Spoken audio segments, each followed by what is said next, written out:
Fontainebleau coach Chris Blocker. And Coach, just talk about your off season a little bit, and we kind of talked about it off camera. There isn't much of an off season for coaches these days, but just talk about how interesting it's been. And first off, with the off season, we think it's going pretty well for us. It's a big commitment for the guys that are playing here with our program to give up a lot of time in the summer for themselves, but for the most part, they've been very dedicated in getting to what we're asking them to do. At the same time, as far as our excitement going into this season, yes, we lost some guys in some key positions, but we do have a lot of returning players, and that's creating a lot of excitement for us. In fact, as I go through the district, and after we turn the camera off, coaches talk, and we sit and talk, and we talk about, I like to pick the brains of the coaches around the district, and your team keeps coming up. People say, watch out for Fontainebleau, watch out for Fontainebleau.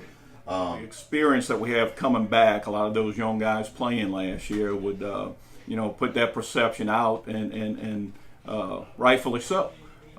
And that's one of the reasons why we are excited, having worked with these guys and getting them a full season in like we had last year. That type of experience you can't beat. Right. Now, we still have a lot to work on, Right. that said, and there are some spots in the team there that we feel like are question marks, so the competition is still there for those guys to compete with each other and to make us feel more comfortable as we enter the season. You want that kind of attention. You want coaches to say, watch out for Fontainebleau. No more flying under the radar. You want people to notice what you're doing here. Well, I always said when we started with this program 3 years ago that I felt like that we could compete. Yeah. Seriously compete, not only within our own district but outside of district. And I think our schedule indicates that we have upped that game a little bit. And I think we've proven, that we can, and that's through the hard work and dedication of the players on our team, the parents of those players, and our administration here at Fontainebleau. I got to ask you, how did it make you feel when your closest neighbor, Lakeshore, went all the way to the Dome last year? Actually, very excited for them, Yeah. and the mentality there for us, what we take from it is, why not us? Yeah, right. That's not too far away. Very similar demographic. Absolutely. And we feel very strong that if they can do it, we can do it too. Coach, let's talk about this team and talk about your offense. And everything starts with a sophomore running back that some people might not know yet, but if they don't know him yet, they're going to know him, in Iverson Celestine. And just talk about what he was able to do as a freshman, and really amazing. You don't see freshmen do very often what he was able to do last year. And talk about why you're excited about him kind of jump-starting your offense this year. Well, like you're saying, as a freshman to be able to come in and contribute on a 5A football team in our league is a pretty tough task, and he was up to that challenge and had saw some playing time early in the season and became a starter for us, I believe, in week 3. And he really hasn't looked back. He's handled it pretty well. He's handling the pressures of being that guy carrying a rock in the backfield for us, and we're excited to have him. We're lucky. Did you expect him to come on and contribute as much as he did before the season started? Honestly, looking at his physicality, he had those measurables there. Right. Mentally, we weren't sure, so it was kind of 50-50 in my mind.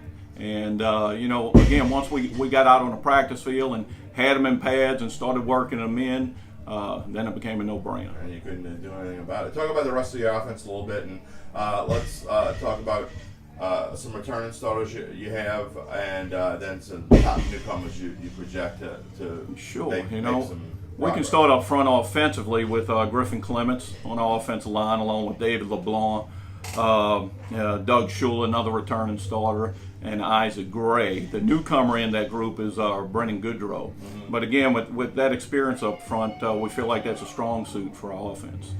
And then some of the skill positions, just talk about who's going to play quarterback, and then talk about the wideout position. Well, we haven't decided as far as who's our quarterback. Well, actually, we have. So far, we've got 2 guys, and Josh Bailey, who will be a sophomore. He did receive some playing time last year with us.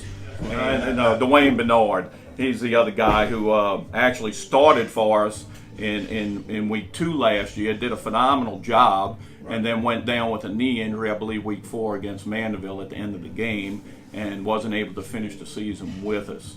Again, a phenomenal athlete. He knows the offense, and those two guys have been competing very well with each other, not necessarily against each other, but with each other. You know, I'm not a big fan of 2 quarterback systems, right. But the way these two boys are handling themselves, that could very easily be a possibility. And, you know, anything to benefit our team, we'll do. More of a thing of riding, you might want to ride the hot hand and see who. Well, might, but they bring a lot to the table. You know, if one's not at the quarterback's position, right. He'll be on the field somewhere. Right. They're really good athletes. Going on from there, you know, we're looking at our receivers, and Dawson Nelson has done a phenomenal job for us. He played a little quarterback for us last year and found his niche at receiver, and is actually pretty amazing. He's got a daddy who knows. Yeah, I don't know who that guy is. His pop's our head freshman coach and is also our athletic director. Yeah. Along with Dawson, some more experience there with Brett Johnson, you know, at receiver, and a newcomer at the receiving corps being Austin McKay. Okay, and what's his class? He senior. Okay. Austin, Brett, and Dawson are all seniors, okay. and all have some pretty good experience. All right, flip over to the other side of the ball, Coach, and defensively, what do you have coming back? What's new? And obviously in this district, with all the high power offenses, you know, you got to have a defense that's up to the challenge. No doubt. And we do have a little work there to do up front. Okay, our backfield in the defense is our strong point. Our defensive backs are all back. They do have playing experience, 2 to 3 years for some of them. One of the guys that's leading the crew back there at safety is Marvin Lange. Okay. He's kind of our quarterback in the backfield there, along with Aaron DeMond, who's there with him and does a phenomenal job for us. Might not have heard of him too much, but he's just that kind of guy. He's a quiet worker and seems to get the job done when needed. We're pretty happy having those guys in the backfield with us. And what do you have up front? Up front, we have Brandon Cloetry, who's our returning starter up front for us, playing at the nose, sometimes tackle spot. A new guy up front for us we think is going to be okay is Brandon Froberg. And we think he's going to get the job done for us. Linebackers behind him, and Christian Bobo, who's a returning starter there, one of our captains as well, is able to kind of lead that front, and we suspect that they'll come along as time goes on. Coach, just talk about get into your schedule.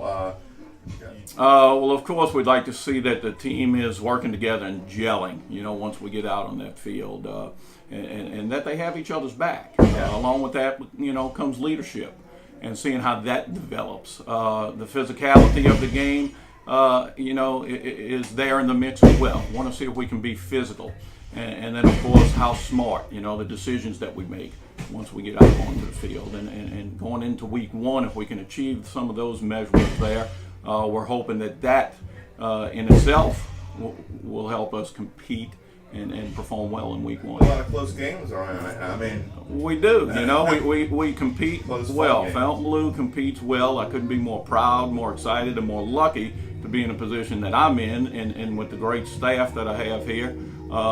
You know, I'm just really excited and can't wait to get started. Coach, going from, you know, coaching your son in your first year and just going through, what have you learned through the past few years of being a head coach? And I guess now, you know, these guys are your guys, and have you become more comfortable in this role as you're going through? Let's say more organized, maybe. Okay. Hopefully a little more organized. Okay. But yeah, I mean, there's a certain learning curve there that has taken place, and organization is the key. Right. And then, of course, being able to deal with the adversities that life throws at us, right, and helping our players out, their families, and our fans deal with that kind of adversity and try to persevere from it. Lastly, Coach, talk about what kind of goals you set for this team. You know, the main goal is having the boys work together and become a family. Yeah. And that's year in and year out. You know, our team motto for this year is one more. Okay, but we have an overall motto that deals with the program, and it's, you know, it's stated as "We are one." Yeah. Ultimately, that's the goal that we're trying to achieve. From that point on, now we're going into some more football goals, and ultimately it's that state championship that you're shooting for, but setting some smaller ones there along the way, you know, in order to achieve that goal, and it's going out and getting win one and taking it from there. As we stand here at the end of July when we record this, do you feel comfortable about where you are right now? Yes, I really do.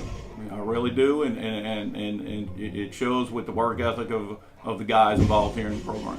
Fontainebleau coach Chris Blocker, thanks for joining. Hey, thank you.